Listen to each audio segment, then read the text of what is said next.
ভারতের সঙ্গে উত্তেজনার মধ্যে ক্ষেপণাস্ত্র পরীক্ষা পাকিস্তানের সামরিক মহড়া কি বার্তা দিচ্ছে ইসলামাবাদ? ভারতের সঙ্গে চরম উত্তেজনার মধ্যেই ব্যালিস্টিক ক্ষেপণাস্ত্র পরীক্ষা চালিয়েছে পাকিস্তান। ইসলামাবাদ বলছে 450 কিলোমিটার দূরত্বে আঘাত হানতে সক্ষম এই ক্ষেপণাস্ত্রের সফল উৎক্ষেপণ হয়েছে। আবদালি ওয়েপন সিস্টেম নামের এই ক্ষেপণাস্ত্রটি উৎক্ষেপণ করা হয় ইন্ডাস সামরিক মহড়ার অংশ হিসেবে। এই সময়টাই গুরুত্বপূর্ণ, কারণ কাশ্মীরের পেহেলগামে ভয়াবহ হামলার মাত্র কয়েকদিনের মধ্যেই এই পরীক্ষা চালানো হলো। বিশ্লেষকদের মতে এই পরীক্ষা গুরুতর উস্কানি হিসেবেই দেখছে নয়াদিল্লি।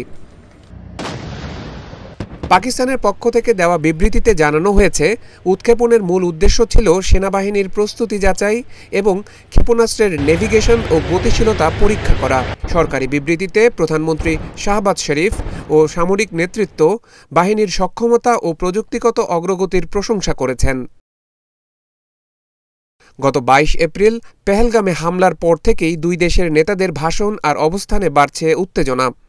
এই পরিস্থিতিতে ক্ষেপণাস্ত্র পরীক্ষা নতুন করে উদ্বেগ তৈরি করতে পারে।